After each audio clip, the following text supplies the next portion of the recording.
our distinguished visitors later this morning. Now it's time to turn our gaze skyward as we begin our flying program and our participants take to the air. A quick reminder that the hangar behind you is available should the blazing sun or the wind pick up and you require a little break from that.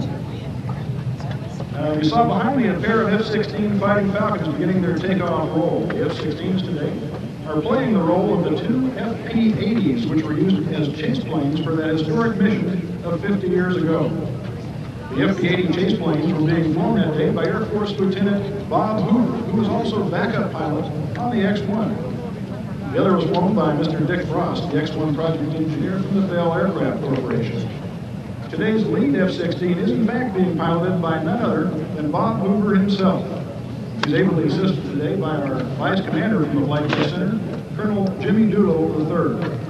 On Hoover's wing in there to document today's commemorative flight is our photo chase, flown by Major Al Norman of the 416 Flight Test Squadron with our aerial photographer, Air Force Reserve Tech Sergeant Steve Zapka. The airborne that you may have witnessed back there was called the airborne pickup. The chase airplanes take off, fly one circuit, and pick up the test airplane on the roll so they can get a photographic coverage of the aircraft during its takeoff roll. This maneuver is routinely flown here at Edwards in support of numerous test programs and test pilot training. Now the X-1 itself could not take off on its own, but rather was carried beneath a specially modified B-29 flown by Major Bob Cardenas, who, by the way, is with us here this morning. In addition to his flying duties, Cardenas was the Air Materiel Command officer, senior officer on the X-1 test team here at what was called Muroc at the time. Now, during the climb to altitude, the X-1 was released at about 20,000 feet. Prior to that release, Hoover and Frost joined up with the X-1 and the B-29 mothership. At the same time, then Captain Chuck Yeager, who was personally selected to fly the X-1 by AMC Commander General Al Boyd, made his way from the B-29 into the X-1 through a hatch on the right side of the cockpit. Thus began the morning of October 14th, 1947, and a moment second to none in aviation history.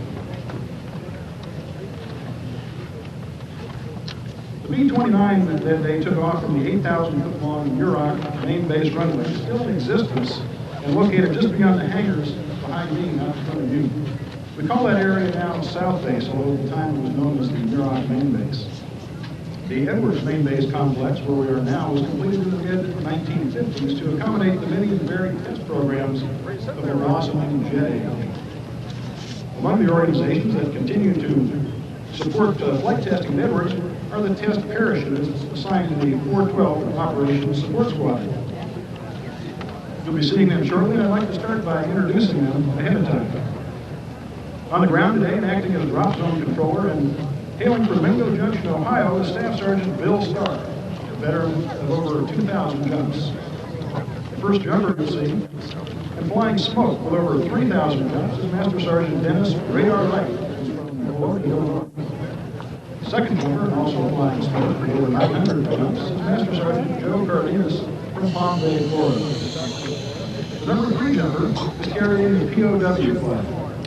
This is Staff Sergeant Dave Anderson from Grand Rise, Minnesota. He has over 250 jumps. The fourth jumper is flying the United States Air Force 50th anniversary flag, claiming over 1,500 jumps from Quakertown, Pennsylvania. Master Sergeant Mike Garcia. Jumper number 5 will be carrying over board the flag of the United States of America. This is Sergeant Carlisle.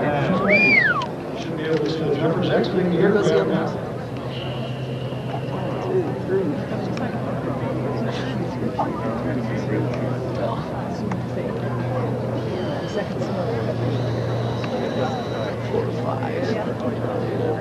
In just a few minutes, Kevin will unfurl Old Glory. If you'd like to now, please rise. At that time, we'll begin the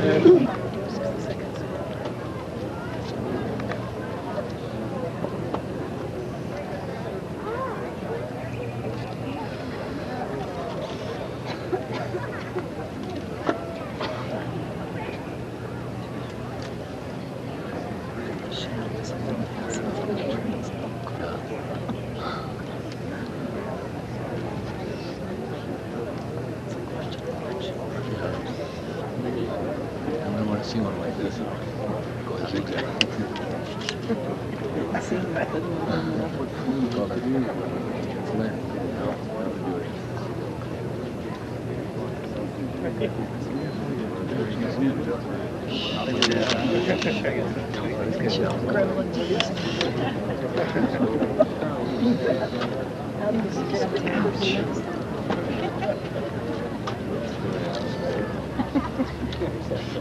There you go, Glory.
Thanks, ladies and gentlemen, to the jumpers of the Air Force Flight Tennis Center Test Parachute Team.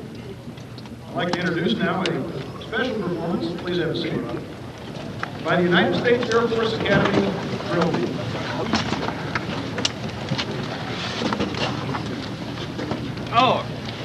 Over. Hoot.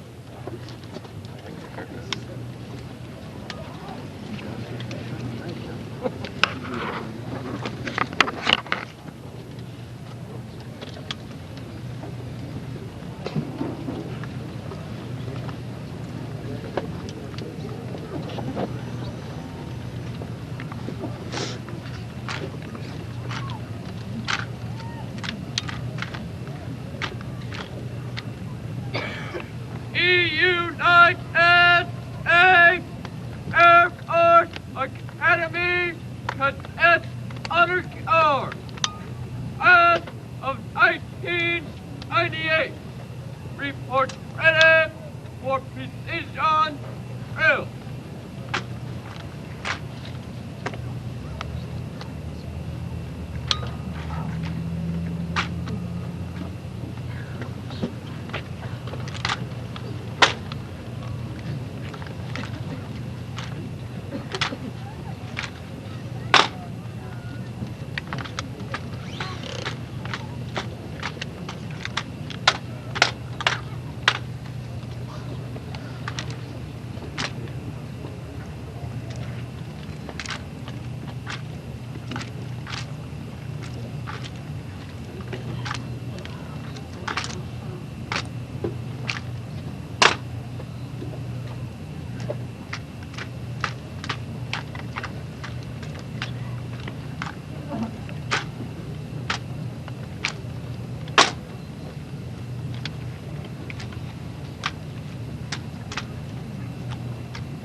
Yeah, let's see him do it with live ammo in it.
Okay, now I'm impressed.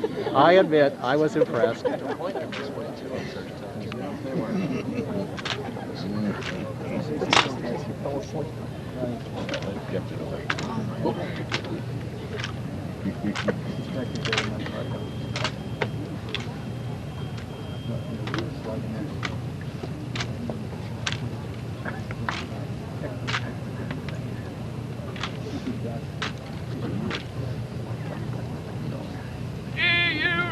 United States Air Force Academy Cadet Honor Corps, class of 1998. Report completion of precision drill.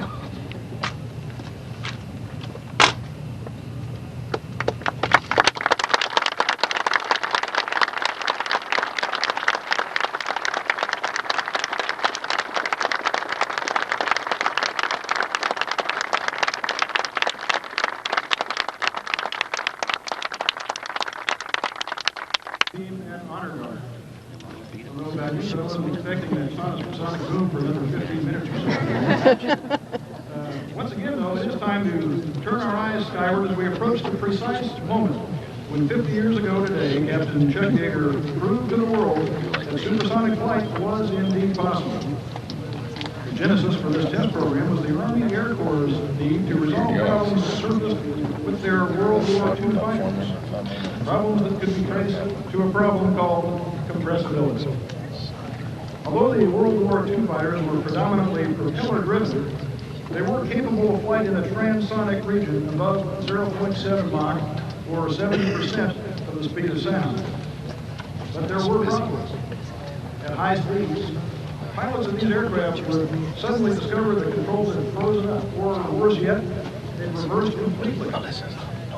Attempts to recover from high-speed dives all too often resulted in catastrophic structural failure due to the very high dynamic loads on the tail of the aircraft.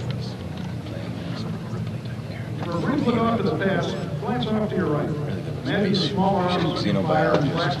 We'll make that to your left, I'm sorry.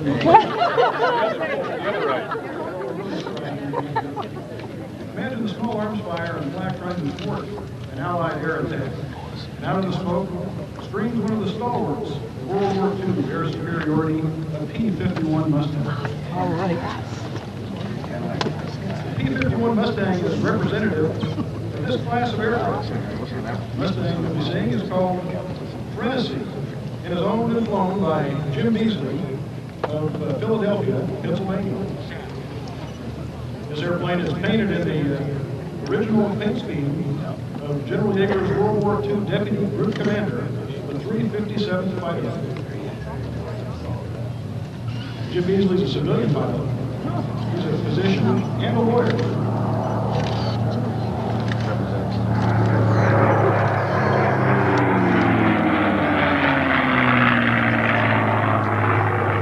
A physician and a lawyer? That's a nasty combination. He can sue himself for malpractice. That's right. T-51, to an even greater extent, the T-38 Lightning and the T-47 Thunderbolt suffered from the effects of compressibility. The introduction of jet power and its promise of even higher speed flight made the case for research into supersonic flight even more compelling. A new generation of high-performance transonic jet fighters were in the mature stages of their development, yet the research needed to validate their feasibility was yet to be completed. Thus, the quest to develop the capability to fly faster than the speed of sound became the highest priority requirement confronting the post-war Air Force. Why did the Air Force do this testing? During World War II, the National Advisory Committee for Aeronautics, or NACA, had assured it to do basic flight testing. Incoming. Let's take another look at the T-51. Notice the straight wings and cambered airfoil sections surrounding.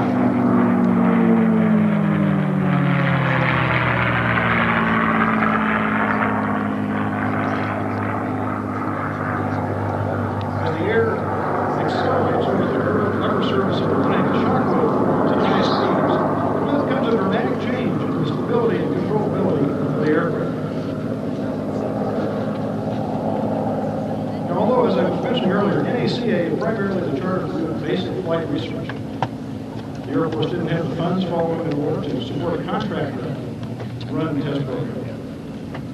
And the NACA's pace was deemed too slow for the urgency that the Air Force had for this aircraft. General Al Boyd of the Air Materiel Command in Wright Field had been developing cadre, highly skilled and trained test pilots. This became the chance for the Army Air Corps, this time now what eventually was the new U.S. Air Force, to make its mark in the world of research flight testing. Now, at this point, the Germans had already figured out that swept fin wings helped delay the onset of the effects of compressibility. The British had abandoned their initial attempts at transonic flight following some initial trials, but the new Air Force was eager to attack the so-called sound barrier, or the sonic wall, as it's sometimes called. You see, many engineers theorized that aerodynamic drag, which increases as speed increases, would approach infinity at Mach 1, rendering attempts to exceed the speed of sound futile at best. Others predicted that an aircraft would become uncontrollable at sonic speeds, and still others believe that no machine can be built strong enough to withstand the loads imposed on the aircraft in transonic or supersonic flight. Although, as we now know, there is no real physical sound barrier, in 1947 there was a very real barrier. That barrier was a barrier to progress in the minds of the people involved, the specter of venturing into the truly unknown realm of supersonic flight. One of the key men who helped cut through that barrier was a 24-year-old fighter pilot from Myra, West Virginia, named Captain Chuck Yeager. Yeager had been handpicked by General Boyd of the Air Materiel Command for, quote, his extremely precise scientific flying capabilities and for his, quote, rock-solid stability and ability to remain cool under pressure. Yeager had been a combat ace in the recent war, and Boyd considered him the best instinctive pilot he'd ever seen. At the same time, First Lieutenant Bob Hoover, another exceptional stick-and-rudder man whose piloting exploits were already becoming legendary around Wright Field, was designated as backup pilot. As we speak, Chuck Yeager and Bob Hoover are climbing out over the Mojave Desert in the very same skies that they conquered 50 years ago today. In a moment, I'll check in with them for a progress report. At this point, Bob Hoover would be setting up about 10 miles in front of the B-29, giving Yeager a target for the X-1 after he lit the rocket motor, and possibly being in position for a photograph of the X-1 as it accelerated past him. The other chase pilot, Dick Frost, stayed just behind and to the right of the B-29 for the release, where he could confirm locks and fuel jettison. Now, thanks to Staff Sergeant Joe Stout in the 95th Comm Squadron, we have something rivaling possibly the technology of the X-1, the ability to talk to General Yeager in his flight in the air. Let's check in and General Yeager, Joe calling. We have about 900 of your closest friends down here. Wondering what you're doing up there. Hi, Joe. We're holding about 20 miles north of Western Preceptor. In fact, I'm exactly 49 miles from where you're standing. Okay, well, you're setting up out there. What's your chase pilot doing? Oh, I don't know. I just talked to him. Any pilot you want? Yes, sir. I'm on frequency and waiting for you to tell me you started your acceleration run, Chuck. Okay, fine. We're 49 miles out. We're probably rolling in about 35, 40 seconds. All right, we'll check back in with you shortly. Now, 50 years ago, this mission culminated in the Army's desire to achieve Mach 1.1 in the shortest possible time. The goal would be achieved with a research aircraft known as the X-1 and built by the Bell Aircraft Company. Originally it was called the XS-1, or Experimental Supersonic, later changed to X-1 to possibly make it easier for announcers at air shows. The mock-up of the X-1, of course, is in the hangar behind you, and after the program we invite you to go take a look at this extremely accurate replica. 3 of these X-1s were built by Bell. The Air Corps specified the aircraft had to be strong enough to withstand 18 Gs to accommodate the unknown loads they were going to experience in transonic and supersonic flight.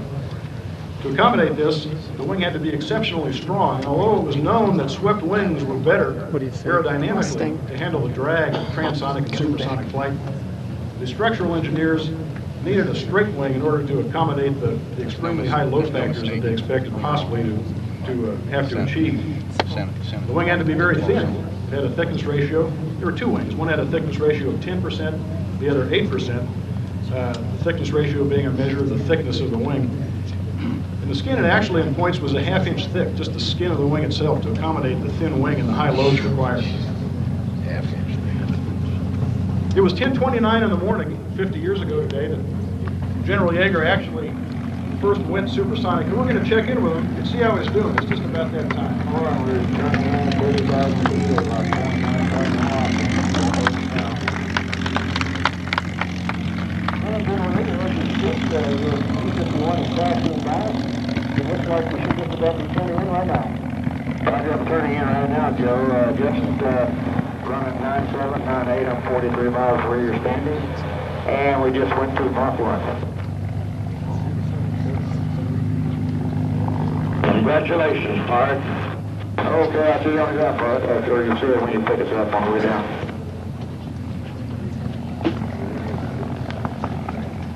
Muroc, California, Tuesday, October 14th, 1947, 10:29 a.m. Man's first venture into the world of supersonic flight. Captain Yeager remained supersonic for about 20 seconds. In that 20 seconds, profoundly changing aeronautical research and moving it forward like hadn't been seen since 1903. This morning, Yeager will remain supersonic for several minutes and achieve a maximum speed of Mach 1.4, which is, by the way, the highest speed he achieved in the X-1 program. And you'll soon be able to see, if you can't see him already, General Yeager in the F-15, approaching from the east at 30,000 feet. Although he is supersonic and has been for a minute or so, you won't hear the sonic boom until about 20 seconds after he flies overhead. Now, sonic boom is the audible product of the shock wave that forms the leading and trailing edge of a supersonic aircraft. For that reason, you often hear a loud double crack as a shock wave passes. Since the air of a supersonic aircraft is undisturbed, the boom is cone-shaped and always trails the aircraft. And though not apparent at altitude, you can't even hear a supersonic airplane coming until it's already been passed. Let's check in now and see how they're doing on their way in back. General Yeager, we've got our eyes to the sky, and we can see you out there to the east. How's it going? All right, we're coming up on the solar panels, Joe, between it and the borax mine, and we're smoking along around 1.35. 30,000 feet, everything looks good. We've got about 14,000 pounds of fuel left, so we'll jettison all the way in to over the base. And I understand 50 years ago there was some jettison procedure involved with the X-1 as well. If we didn't use the liquid oxygen and alcohol, we always jettison the remainder. You just use the alcohol. The airplane was designed to land with an excessive amount of fuel, and have to use that jettison fuel for old Hard Hoover to pick me up. Okay, you got me in sight? We've got you in sight, and we've been supersonic now for a couple of minutes, but the X-1 is pretty limited on fuel. About how long did the engines run on that X-1? We could run one engine 10 minutes, 2 engines 5. With all 4, it was 2.5 minutes. We're up to 1.4 now, which is just a little under the max speed we got the X-1 2 years back. We've got you well in sight now. High and looks like you're approaching the lake shore. That's probably we're just still a little short of it. And you can see us overhead. I'm probably running 33, 34 seconds after we get over second before you get the boom. We've got to get the view of that there with your chase airplane in sight. Roger, and we're exactly 1.4 miles now. I understand 1.4 was about the top speed you reached in the X-1 program. Yeah, just somewhere a little under 1.5 and 49. And it was fun. And Hoover and I had a terrific amount of support from all the guys. Roger, sure looking good. Roger, just almost overhead now, Joe, and coming out of AFB now.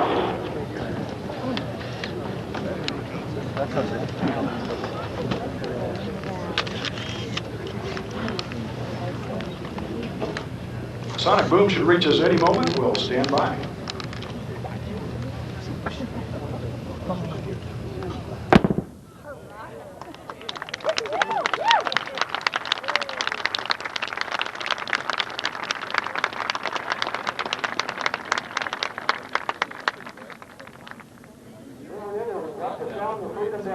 Sonic boom hit the ground with a beautiful double crack. Congratulations. Right, see you on ground. I understand now the next part of the mission involves joining up with your chase airplane, and we're obviously going to keep up with you. You guys tell us about the route joint. Sure, bring us on your way, and then bring us landing. Okay, Pard, I just had you in sight. Right. Hard. And I understand Poncho had a little something before we had to depart. Well, we collected a free steak. It wasn't just for me. I think the whole crowd was out there. She was bitching and moaning about it. But, I was wondering if you actually collected on that. We're glad to hear that. We'll see you on the ground in just a few minutes.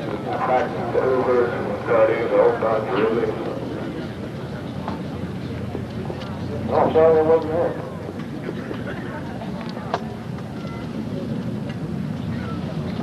General Yeager just told me I was born 52 years late. I think probably he's right.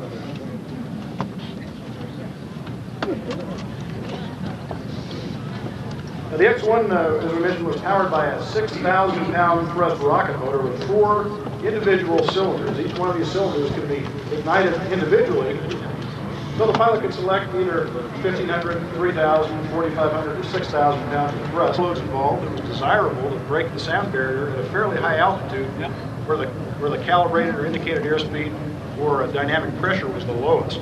For that reason, ultimately rocket motors were used for this mission. That came with a price. As General Yeager mentioned, they only had about 2.5 minutes of fuel at full power. This necessitated, as we talked about, the aircraft being towed aloft on that B-29 mothership, then released to make its supersonic run. At the end of the supersonic run, in order to get the airplane down to landing weight, it was necessary to jettison excess fuel and come down and glide to a landing. That mission ended 14 minutes after release from the B-29 mothership on the Rogers dry lake bed, which you can see out there several miles to the east. Due to safety considerations, the X-1 was unoccupied during the takeoff, and it was necessary to climb down a small ladder through the slipstream in the sub-zero wind chill factor air during the climb out from the B-29. On October 14th, that feat was even more of a challenge for Yeager because that prior weekend he'd been riding a horse over at the nearby Pancho Barnes Oro Verde Fly-In Dude Ranch, better known to history as Pancho Barnes Happy Bottom Riding Club, and broke a couple of ribs. Now, like most of his test pilots, Yeager's greatest fear had nothing to do with flying. It was fear of being grounded by the flight surgeon. So he had himself taped up by a civilian doctor in town. Only Jackie Ridley, who was the project's chief engineer, was made aware of this little problem, and the great engineer that he was, Ridley fixed up a piece of a broomstick handle that allowed Yeager to get in the cockpit and get enough leverage to close the hatch on the X-1 so he could fly that mission. If you'll direct your attention to the left, Your left or it's ours? going to be the right again. Which way is that? Direct your attention to your left. You should see General Yeager approaching with the 2 chase aircraft. On his right wing, or closer to us, is Bob Hoover. And on his left is our photo chase plane. That morning, Yeager attained a top speed of Mach 1.06, or approximately 700 miles per hour at 43,000 feet. The words accompanying the citation for the Collier Trophy for that year aptly summarize the magnitude of this accomplishment. Quote, "This is an epical achievement in the history of world aviation, the greatest since the first successful flight of the original Wright brothers airplane 40 years ago. It is particularly noteworthy that this major milestone had been achieved within a time span of just over 2 months. There were no simulators, no safety review boards. The test team never numbered more than 25 people. The management was lean and young and given unprecedented latitude by their superiors in Wright Field. If you look now to your left, you should be able to see General Yeager in his F-15E Strike Eagle, chase plane Bob Hoover, and the photo chase in their F-16 Fighting Falcons.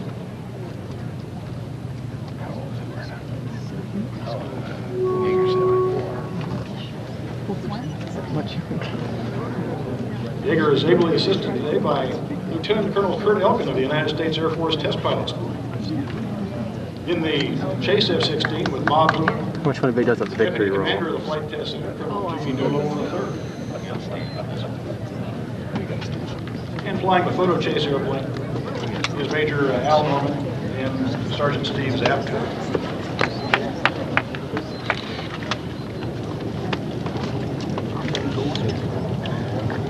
All right.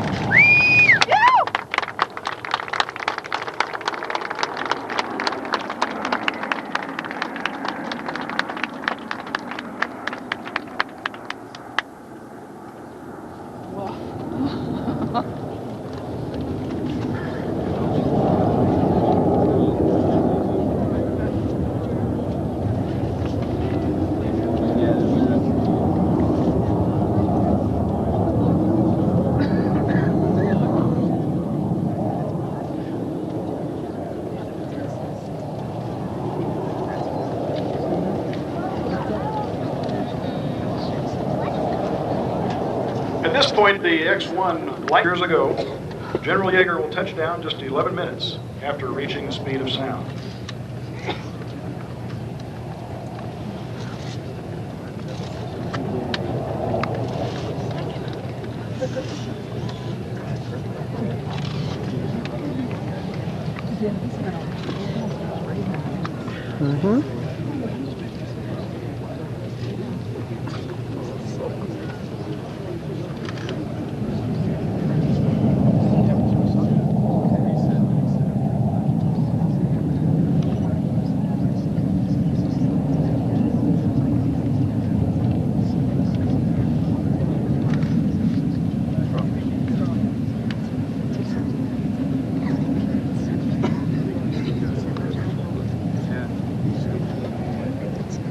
General Yeager and Bob Hoover will be landing and taxiing up here in several minutes. Along the way, I'd like to tell you a little bit about Edwards Air Force Base. The origin of Flight Test Center here date back to 1933 when then Lieutenant Colonel Hap Arnold was searching for a gunnery range for his March Field squadrons. He journeyed up here to the high desert and found the perfect spot. Perhaps not perfect for the thousands of military wives who eventually accompanied their spouses to the area, but perfect for flying, for its ideal weather and remote location.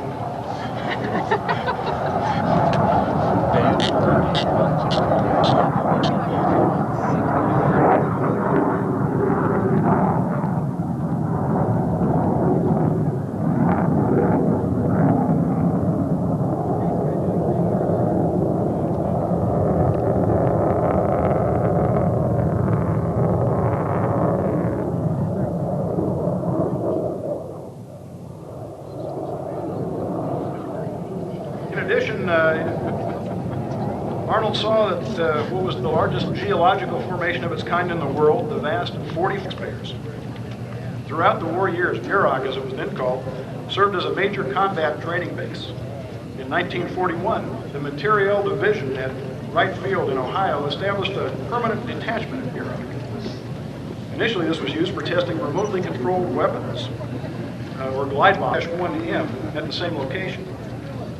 That year, Curtiss Wright's exotic CW-24B lifted off from the lake bed to become the first aircraft ever to complete its maiden flight at Muroc, and the first of dozens of maiden flights to be conducted here over the years to come. The jet age was launched here in 1942 with the testing of Bell's XP-59A Aerocomet. Despite pushing the technology of the day to and often beyond its limits, the Aerocomet program was completed without a single serious mishap. This was a testimony to the utility of the lake beds, and a fact not lost on officials at Wright Field. In 1944, the Air Materiel Command requested that Muroc be assigned to them, and in 1945, following the attack on Hiroshima, the transfer was approved. The timing couldn't have been better. The whole field of aeronautics was on the brink of perhaps the most dynamic era in its history. The turbojet revolution was underway, and a wide assortment of new prototypes crowded the ramps at North Base and Main Base, as, with a sense of urgency, the U.S. military attempted to make a rapid transition from the age of props into the jet age. Virtually all of America's new jets, both Air Force and Navy, were initially evaluated here at Muroc. One of the planes to be tested here was, of course, the X-1. But it wasn't a slam dunk that Muroc was chosen to be the site for that historic project. NACA had historically flown their test programs at Langley in Virginia. It was much to their chagrin that the populated area in the Langley area was considered too risky for such a program. Initial Bell Corporation glide testing of the X-1 was conducted at Pine Castle Army Airfield near Orlando. It had favorable weather and relative isolation, but there were a number of landing mishaps in the initial X-1 program, and a better site was really deemed essential. Ultimately, Muroc was selected for all of the same reasons that Hap-Arnold found it so accommodating years earlier. Through the X-1 program, the NACA established its first permanent presence at Muroc, preceding what is now the NASA Dryden Flight Research Center. In 1949, Edwards was named for flight research. Shortly thereafter, the center was designated the Air Force Flight Test Center.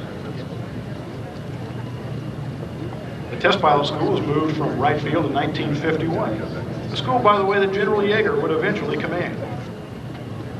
The rocket site was established on Lehman Ridge off to the east, and today operates as the Air Force's test facility for rocket propulsion.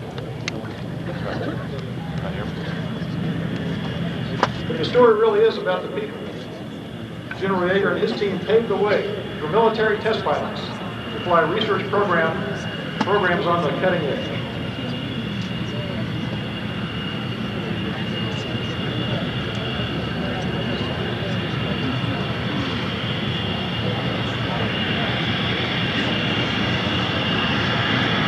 Oh my gosh. Do you have a parking permit, sir? Oh my gosh. Oh, they look as handy to run with it. Oh my God.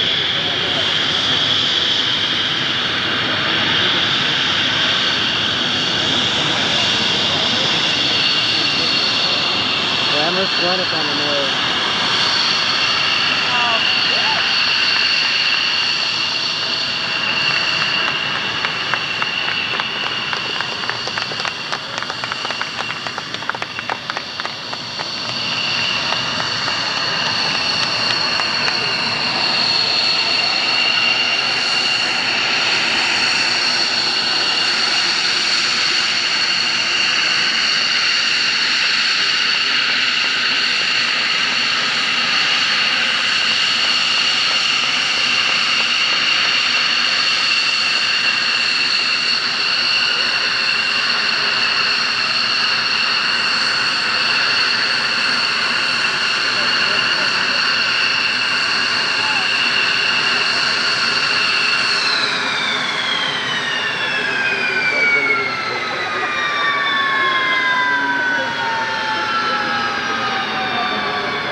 Chuck's in the front.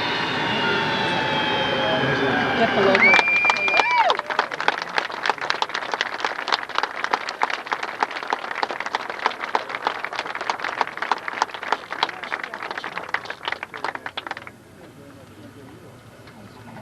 By invite you to have a seat for a few minutes while General Yeager and Bob Hoover greet some of our distinguished guests.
How do you really feel, Gary?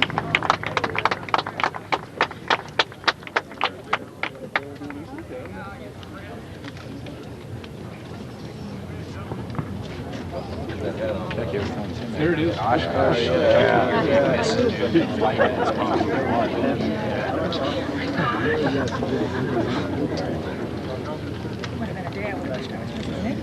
For an hour.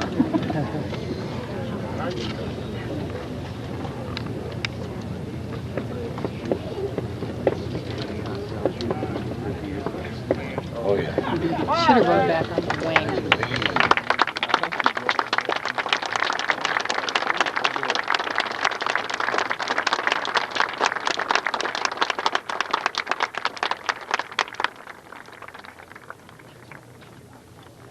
I know these gentlemen need no introduction, but ladies and gentlemen, I present to you General Chuck Yeager and Mr. Bob Hoover.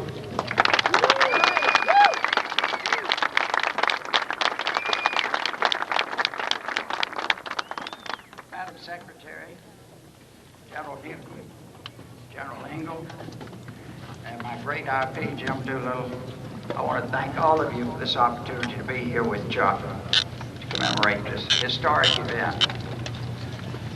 I can't help but tell you, I had all sorts of little chills running up and down my back.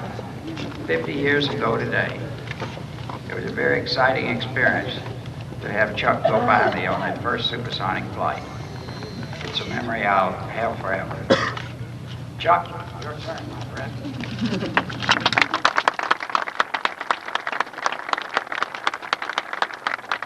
Thank you very much, Bob. It's fun to fly with you. I've been flying with Bob since about September 1945, and he's always been a marvelous pilot, and when it comes to flying airplanes, a role model for me.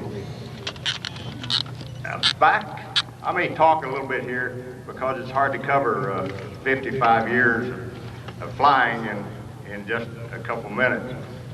Back in September the 12th, 1941, I enlisted in the Army Air Corps as an 18-year-old kid. I saw an opportunity for me to put into practice what I was taught by my folks, my father and mother, and the Boy Scout program, and that was to honor my flag and my country. And I found out something else in the military. They had a little policy, and that was duty above all else, regardless of what your job was. I was a crew chief on AT-6s at Moffett Field in October 1941, and they came out with a notice on the bulletin board that if you want to go into pilot training as a sergeant pilot, if you had a high school education and were 18 years of age, you could apply. And I sent home, got my birth certificate and high school diploma, And I took my physical on December the 4th, 1941. And as all of you know, the war started on December the 7th. I had never been in an airplane. And the latter part of December, I was transferred over to Victorville Air Base, about 20 miles to southeast of here, as a crew chief on AT-11s. And I'd changed the engines on my airplane. And the engineering officer came out to run a functional test flight on the new engines. And he said, how about going with me? I had never been in an airplane before. So I went. And when we got airborne, it just looked like looking over a cliff in West Virginia. And but when he started shooting touch and go landings on El Mirage airfield over here, after about 3 or 4 of them, I got sick. All over my airplane. Went back to Victorville and landed, and you got to realize I have applied for pilot training, and I thought to myself, man, Yeager, you've made a big mistake. But as luck would have it, I was called up for pilot training in the first part of September 42, and when I started flying airplanes, I had fun. The Air Force trained me, gave me my wings in March 43. I went into P-39s as a fighter pilot, and trained in Tonopah and 2 or 3 other bases, and then went to England with the 1st Mustangs in the 8th Air Force, and shot down my first airplane on March 4th, 1944, right over the middle of Berlin. The next day I was shot down, which showed me I wasn't at Sierra Hotel. And from then on, it was the end of the war.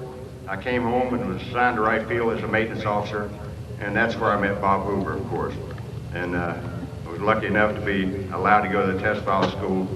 And Colonel Ascanti, who's here today as Colonel Boyd's assistant, selected Bob Hoover and myself as the primary crew on the X-1.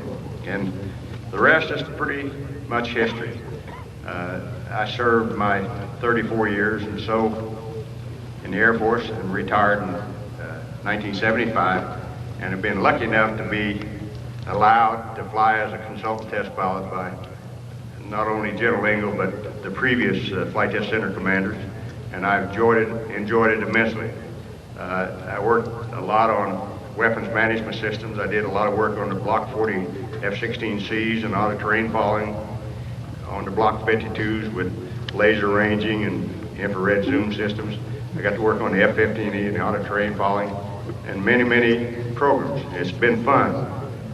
And the maintenance guys here at the Flight Test Center are really superb. I have never flown an airplane here at the Flight Test Center since I retired in '75 that wasn't in immaculate condition.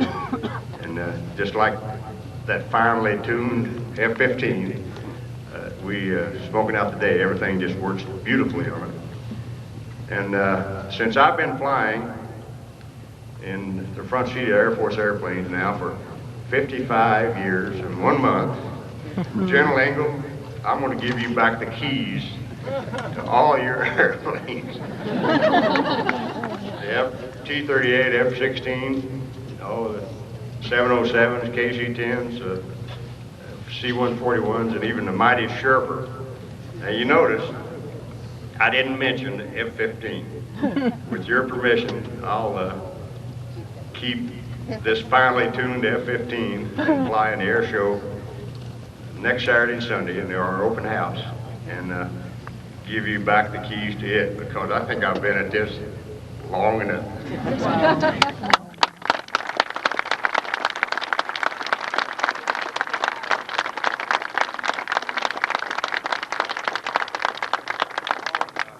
With the best test pilots in the world, all the guys who were up there with me today in the 15s and 16s are really dedicated, skilled test pilots.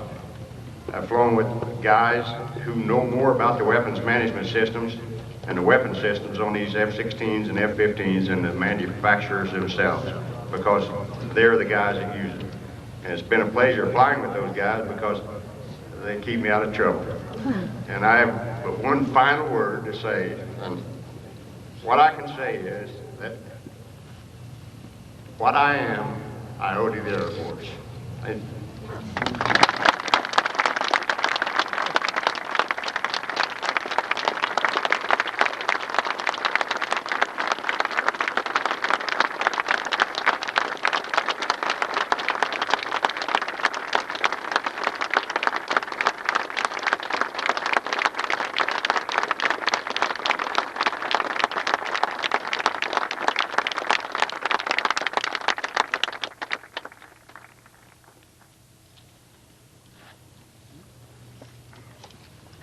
What can I say? We have had the opportunity to witness something that very few get the opportunity to witness, a recreation of a historic moment which is in itself a historic moment. I'd like to add a personal note. I've had the opportunity, as all of us had who helped put together today's program, to work with General Yeager and Mr. Hoover for the last couple of weeks. And they're not just great pilots, they're very, very fine men. They're always gracious, always accommodating. And it's been nothing but a pleasure to work with the two of them. I've had the opportunity to work with General Yeager over the last 15 years on our air show and open house. So if you have the opportunity, come on back this Saturday and Sunday. You'll get a chance to see him fly once again, as he mentioned, for the last time in the F-15 Eagle. As I promised earlier, we do have some special guests, and I know all of you are special guests. The program is yours, the program is for you. But we do have some special guests that will be talking to you. And I'd like to introduce the first of these special guests, the Secretary of the United States Air Force, the Honorable Sheila E. Whitman.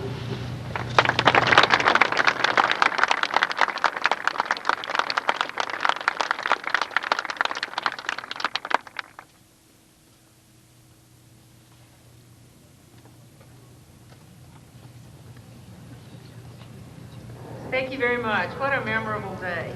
And thanks to my many friends from Edwards Air Force Base. It's great to be with you here today. And thank you, General Chuck Yeager, for letting me share with you in a brief part of this historic moment. As Secretary of the Air Force, I welcome this opportunity to attend. As Dr. Sheila Widnall, somewhat familiar with the disciplines of aeronautics and astronautics, I wouldn't miss this for the world. 700 miles an hour, Mach 1.06. These are numbers that we take for granted today. 700 miles an hour. My heavens, the F-22 practically taxis at that speed. I exaggerate.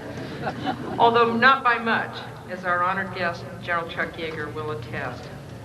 But I do not wish to exaggerate about the significance of what Chuck Yeager accomplished 50 years ago today in the very skies above us. And I do not wish to minimize the importance of the record he set, nor of the flight boots we must fill. 1947 was a special year, as we all know. Of course, our Air Force was established as a separate service 50 years ago on September 18th of that year, and as Jackie Robinson will be remembered for all time as breaking another important barrier in the spring of that year. It was October 14th, 1947, that another American hero stepped forward. 24-year-old Captain Chuck Yeager rocketed his Bell X-1 aircraft, his beloved glamorous Lennis, through the barrier of sound to capture not only that first speed of sound record, but he continues to capture the imagination of the generations that would follow. Yes, 700 miles an hour and Mach 1.06, numbers that will be forever linked to Chuck Yeager. But today is not about numbers. Today is about courage. Today is about vision. This is Chuck Yeager's day. Today we pay tribute to a man who indeed had the right stuff. Today we ask ourselves if we are ready to inherit his legacy. Long before Chuck Yeager broke the sound barrier and shattered the time-space paradigm, no doubt there were scientists clad in their lab coats who were postulating on chalkboards and legal pads about the implications of flying faster than the speed of sound. I can see them clearly in my mind's eye, furiously working their slide rules, trying to capture the physics that would underwrite such an endeavor. If I were born a generation earlier, no doubt I would have been one of them too. However, there's nothing we can generate in the lab that can teach someone to fly like Chuck Yeager. There's no magical cues, found in the periodic table that can teach a young man from Myra, West Virginia, to become a World War II double ace like Chuck Yeager did. There's no mathematical formula yet conceived that quantifies the courageous spirit of the pioneer, personified by this American hero. There's no aerodynamic theorem yet envisioned that captures the right stuff of this man, my dear friend, Chuck Yeager. As we pay tribute to this man, his machine, and his achievements, we stand in awe of his example. We hope that somehow the special commemorative stamp that our United States Postal Service was kind enough to issue today does justice to Chuck Yeager and all he means to his fellow Americans. We know what he means to the men and women of our air and space team. Chuck Yeager stands as a living proof that if one stays true to a vision and keeps it burning brightly, one can achieve that which was once unachievable. Today's Air and Space Force has a vision to become the world's indispensable space and air force of the 21st century. If we can keep the true shining legacy of Chuck Yeager in our sight picture, we too can achieve our goal and our long journey from Kitty Hawk to the stars, for the good of our nation, for the good of our allies, and for the good of mankind. Thank you. May God bless America.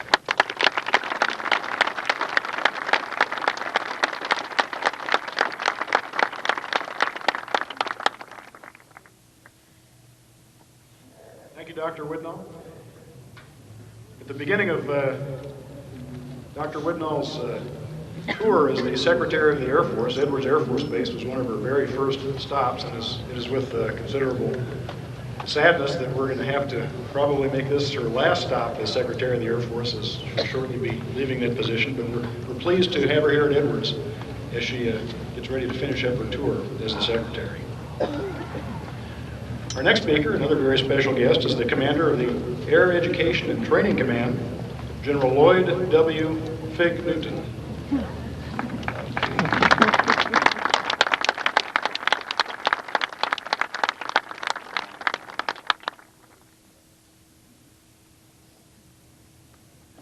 Ladies and gentlemen, I just want to take a moment to join the Secretary in saying congratulations to our great friend, a great American, and obviously a great aviator, Chuck Yeager.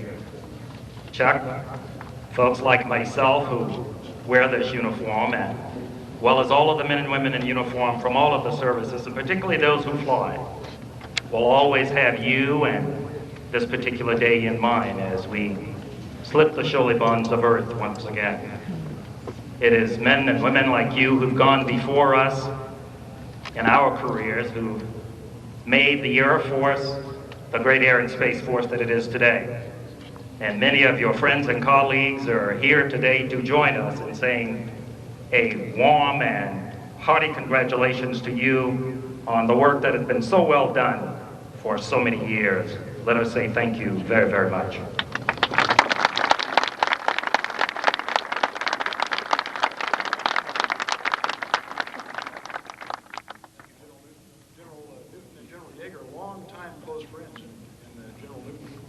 Pleased to have you here as a special, personally invited guest of General Yeager this morning.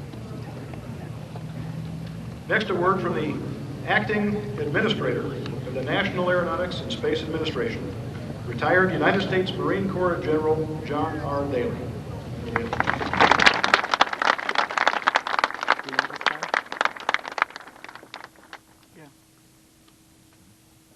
Secretary Widnall, distinguished guests.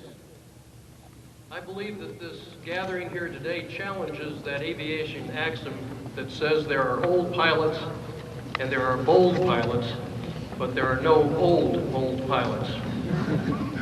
In fact, that's what we're here for today, to celebrate boldness and courage.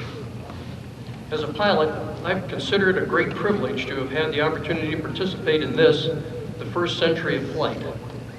When people look back at this century, 100 or even 1,000 years from now, I predict that 3 flights will stand out from all others.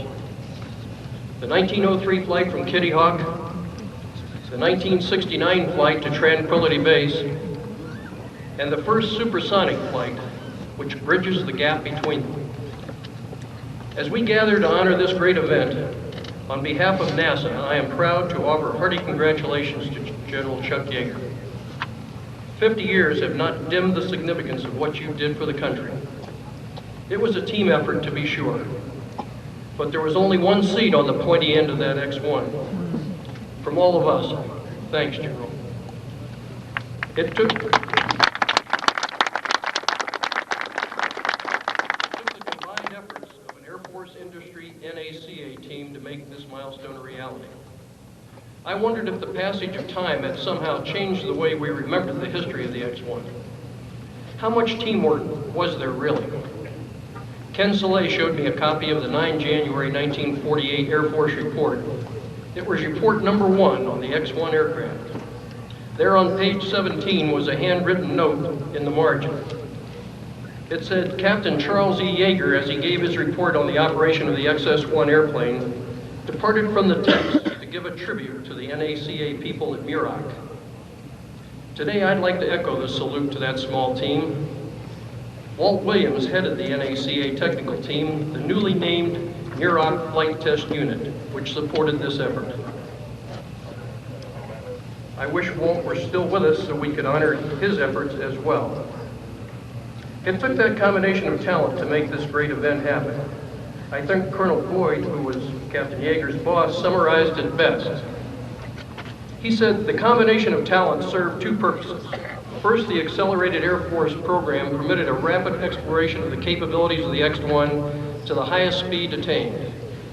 And secondly, the detailed NACA program provided the comprehensive data needed to develop complete envelopes of aircraft performance, which might reveal unsatisfactory flight characteristics at some intermediate point. When considered separately, each program was a notable contribution to flight research. However, when combined, the results stand as a monumental tribute to both the Air Force and the NACA, since the sonic barrier was not only completely licked, but a blow-by-blow account of the defeat was recorded for future use.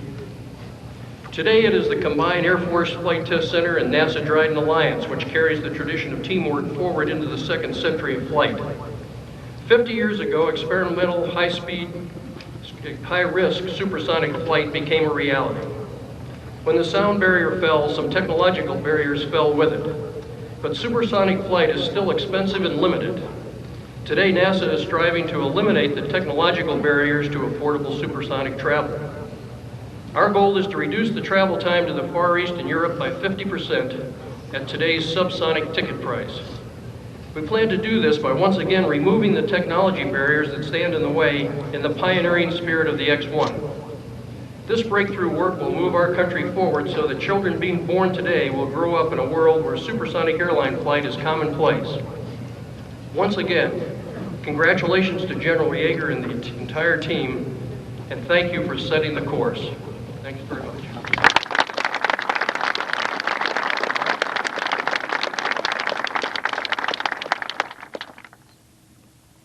Thank you, General Daly. As General Daly mentioned, that partnership between the United States Air Force, the United States military, and NASA continues today, 50 years after it was formed in 1947 on the X-1 program.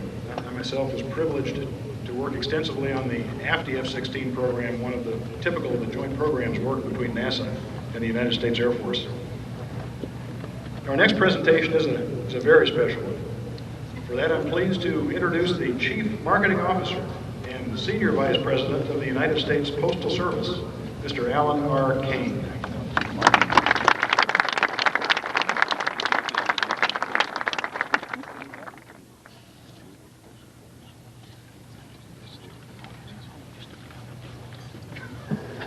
Thank you, and good morning. It's a pleasure to be here to represent the Postal Service on this very special day, celebrating the 50th anniversary of supersonic flight. It's an honor to share the platform with a man who made history when he was in his 20s and is capable of reenacting it 50 years later. General Yeager, I know I share the feelings of everyone here and your fans around the world when I say that I'm very, very glad we're commemorating your achievement with an image of the Bell X-1 on the stamp. We in the Postal Service take great pride in the way that commemorative stamps advance knowledge and awareness of America's heritage. In fact, 2 of the 13 members who make recommendations to the Postmaster General for yearly stamp subjects are in the audience today, and I'd like to recognize them. Steve McLean and Michael Brock.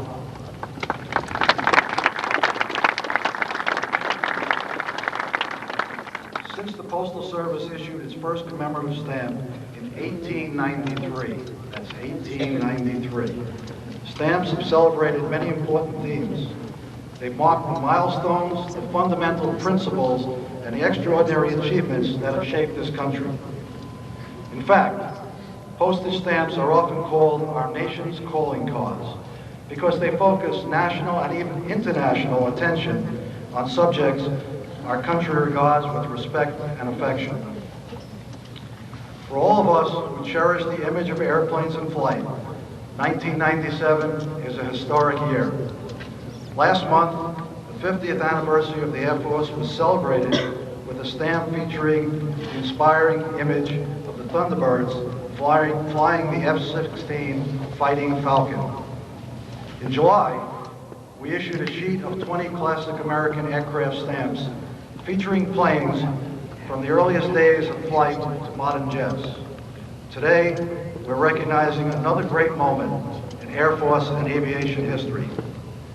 I take great pleasure in dedicating a first-class stamp. This is a first-class tribute to a first-class achievement, the first supersonic flight. Thank you.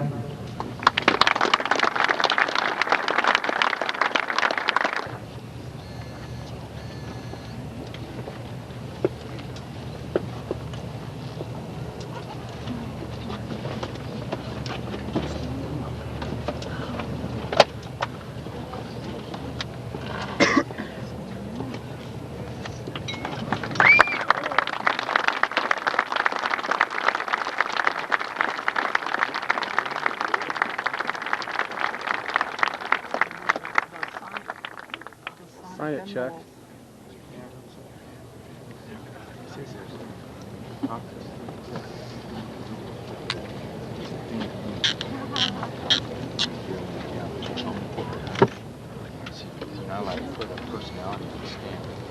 The Postal Service has a few mementos for the folks that helped dedicate the stamp.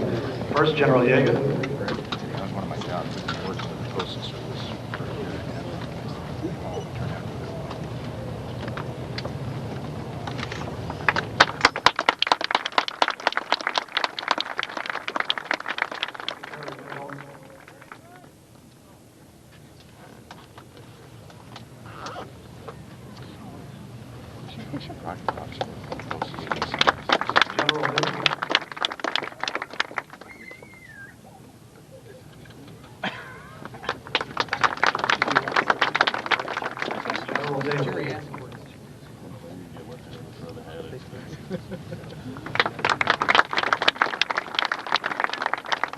And General Engel.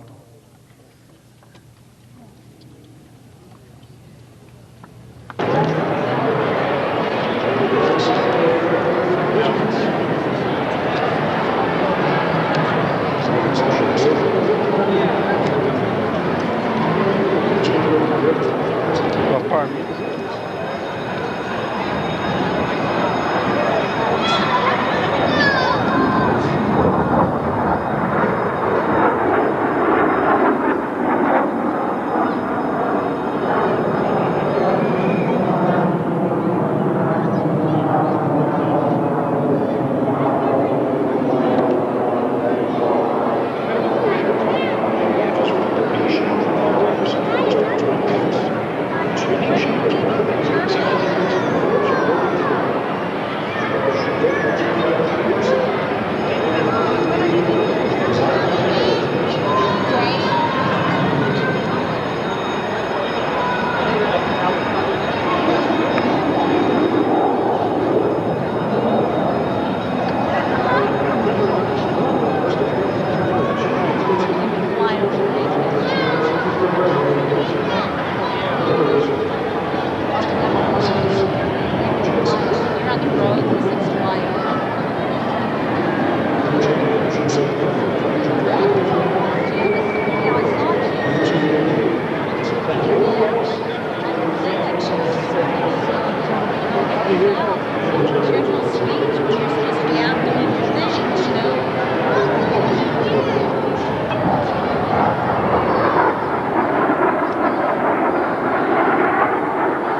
During this flight demonstration, maximum afterburner power has been used frequently to demonstrate the F-16's exceptional flight characteristics. Its capability helps ensure the aircraft's and pilot's survivability during actual or simulated combat conditions. During routine flying, however, the F-16 is operated at greatly reduced power settings and consequently generates considerably less noise, as you can see right there. As he lowers the landing gear on the F-16 and begins a descending turn to final first landing, you can observe the F-16 in a more normal and quieter mode of operation around the airfield. The F-16 will land at about 125 knots or 150 miles per hour, and if required could stop on a runway 3,000 feet long or less. The aircraft you see flying today is an F-16A model, which is used here for safety chase, photo chase, and pilot proficiency. As part of the general support fleet, this particular aircraft may be called upon to chase the B-2, a cruise missile, or soon the F-22 Raptor. This concludes the F-16 Fighting Falcon aerial demonstration. Kevin Christensen and the 416th Test Squadron, thank you for stopping to see us show you the world's most versatile fighter.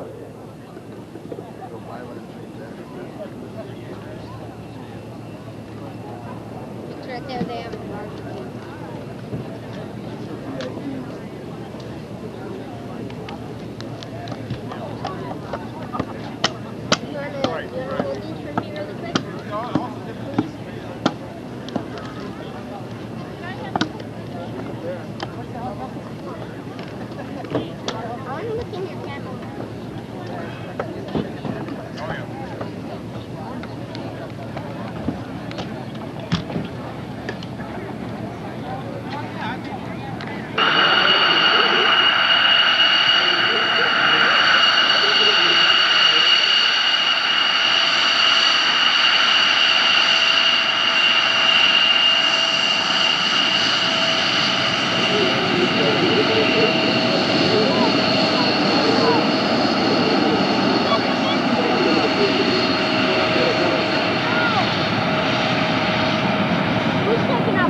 Approaching him on his right, the F-18 flown by Roger Smith.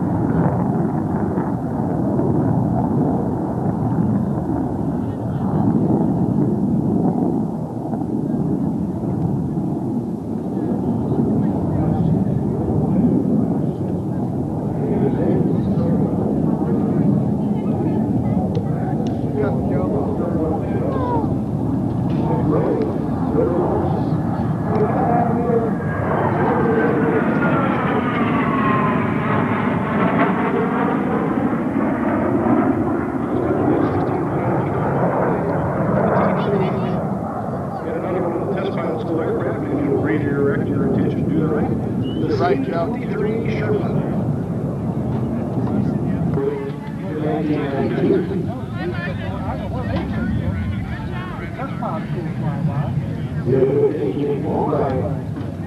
Major Steve Scott Yeager.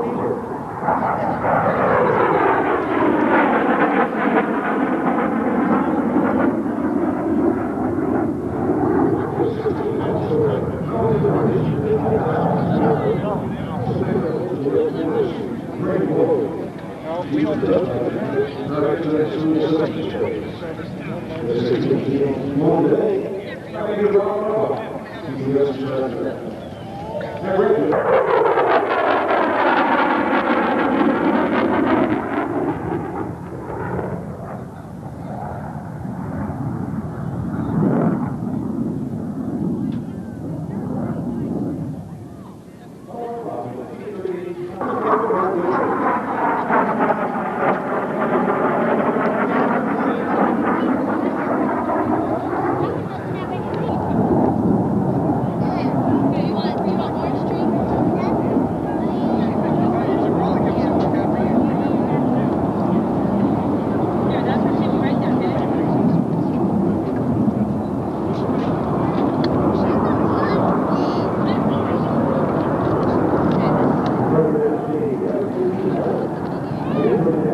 The F-15E Strike Eagle, the newest of McDonnell Douglas's Eagles, is a dual-role fighter with all the capabilities of the earlier F-15s.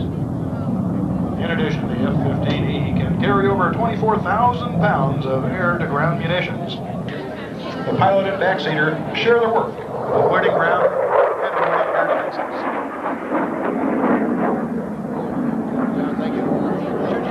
The Lockheed F-16 Fighting Falcon has been in the Air Force inventory since the 1970s and forms the bulk of the United States Air Force fighter inventory.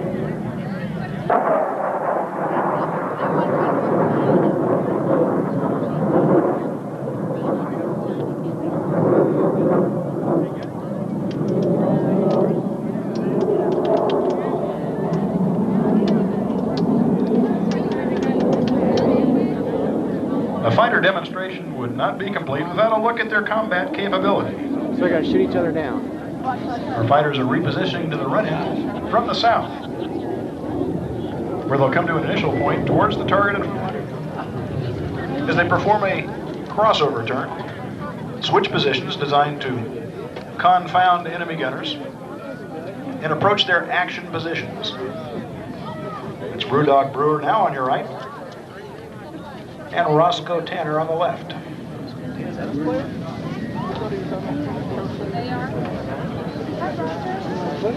Hey, Roger.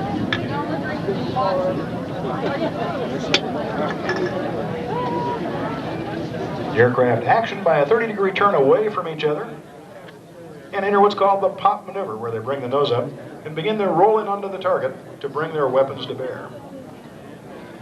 By continuously turning and rolling the aircraft, the gunner on the ground is unable to achieve a gunnery solution. This maneuver is used for maximum survivability in the combat arena.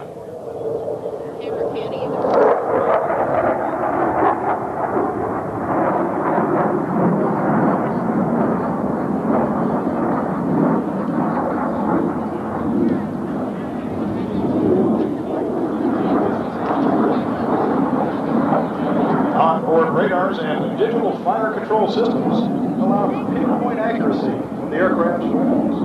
Both are incorporated with a head-up display with small view generated in front of the pilot's eyes.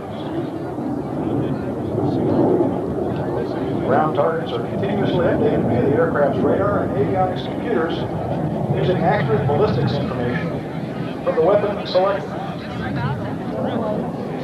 That's really cool. She said,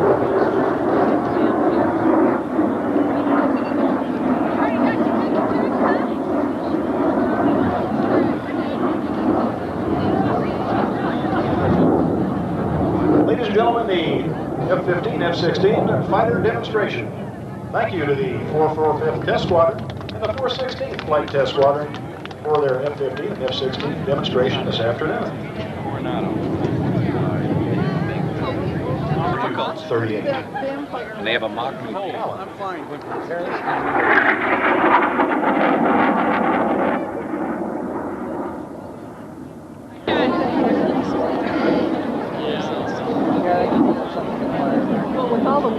T-38 has completed a 720-degree power turn and climb in afterburner, demonstrating the maneuvering capability of the T-38, unique for a primary training aircraft. I can see that happening. Thanks. They're not cold.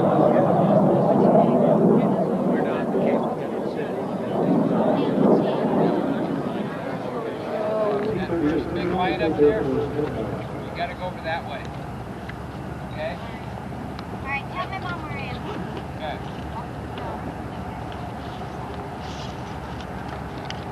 What is that? Come.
technology bomber is a multi-role bomber, capable of delivering its both nuclear and... Take a look now over the control tower to your left. The B-2 Spirit, advanced technology stealth bomber.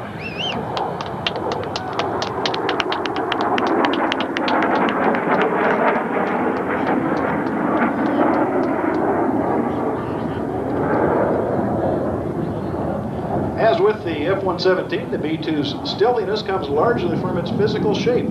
In addition, you might note that there are no vertical surfaces on the B-2. It is a truly rudderless aircraft. Directional stability is maintained by the flight control computers, which differentially activate the split ailerons on either wingtip. In the landing configuration, you will note that the split ailerons are open for additional drag, and the 6. Modern digital avionics account for the difference automated into cruise functions. The B-2 was first presented to the public right here on November 22nd, 1988, and was rolled out of its hangar at Plant 42 in Palmdale. Maybe in the hangar, I bet. First flight of the B-2's first operational unit was White Air Force Base in Missouri. The airplane was managed and maintained through the Oklahoma City Logistics Center and Tinker Air Force Base in Oklahoma. Do it.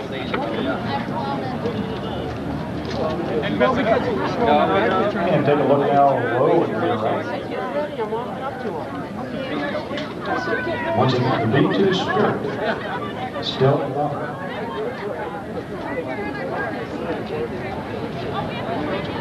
One of the ones that make it for Saturday and Sunday. Get ready and lock it on.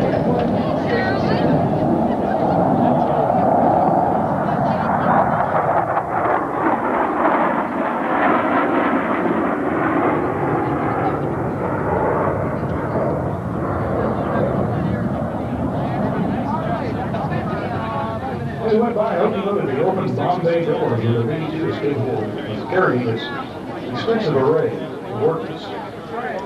As with the F-117 stealth fighter, all weapons are carried internally on the B-2 bomber to minimize its radar cross-section.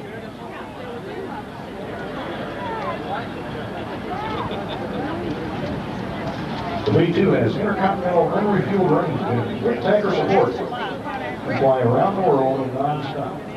Gross takeoff weight on B-2 is 376,000 pounds. The aircraft has the capability to deliver both nuclear, short-range attack missiles and gravity weapons, and conventional weapons. Hello, kiddo. How are you? Prime contractor for the B-2 is the Northrop B-2 Division, Northrop Grumman Corporation, Boeing Military Aircraft Company, LTV Aircraft Products Group, as well as General Electric Engine Group, are key members of the contractor team. Other major subcontractors include the CAE Lake Flight Simulation Corporation and the Hughes Radar Systems Group. Lake is responsible for aircrew training devices and Hughes for the B-2's radar.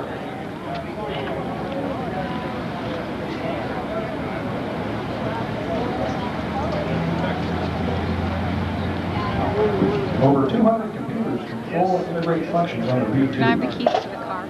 These are grouped into three functional areas: avionics, flight controls, and aircraft subsystems. B-2 baseline sensor suites include state-of-the-art threat warning systems that are designed to accommodate improvements in sensors and avionics as they become available, ensuring its effectiveness and adaptability throughout a 30-year operational life. Coming from the left is configured for the approach and landing. Take a look, as I mentioned, as he flies by the split ailerons on the wingtips, which are used for yaw control. You can see the B-2 with landing gear extended. And if you look closely, you can see the engine inlets near the center line of the aircraft on top of the wing.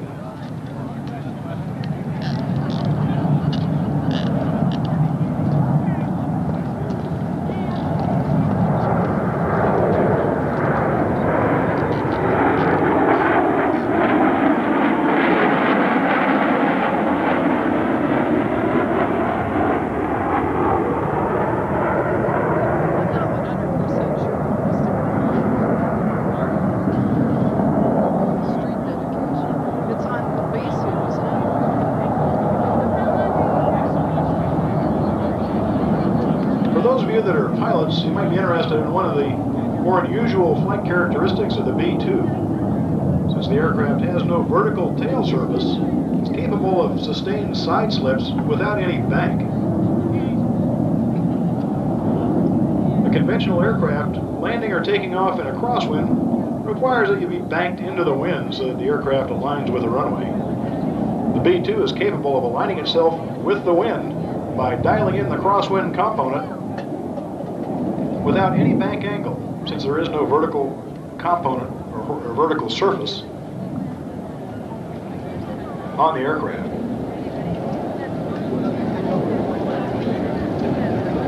The B-2 pilot simply points the airplane down the runway and lands, virtually disregarding any problems with crosswinds.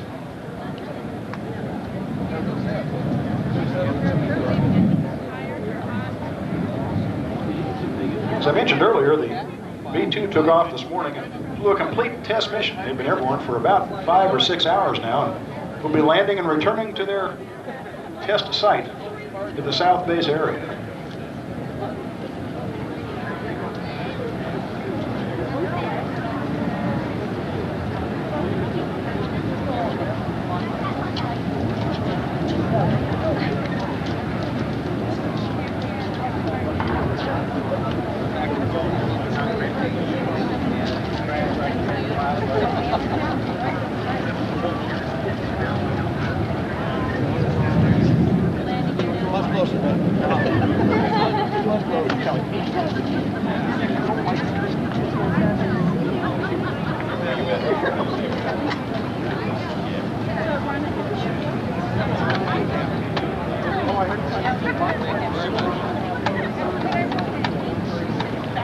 She got back too late.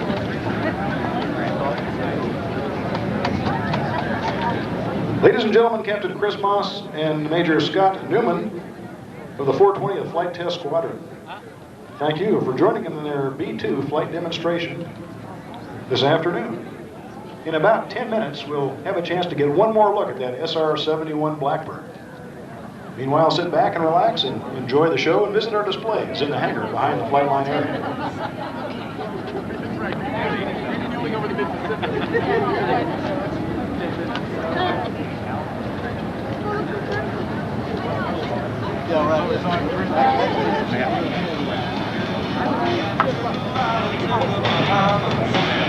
Got some land in the south of France. I'm gonna get me a house out on the as soon as I get the chance. Oh, I ain't got to drive. I've got a lot of work. Can't get my hands on you. Right out there and work out real well.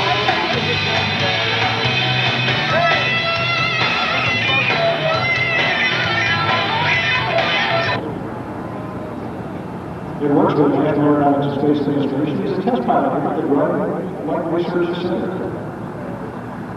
That's from Dayton, Kentucky. He's a member and former president of the Society of Experimental Instruments. Next Navy pilot, he has to graduate in the United States Navy test pilot. He has 6,000 flying hours in the Navy, and won separate models of aircraft, currently flies the SR-71. F-1852 was generally NASA SR-71.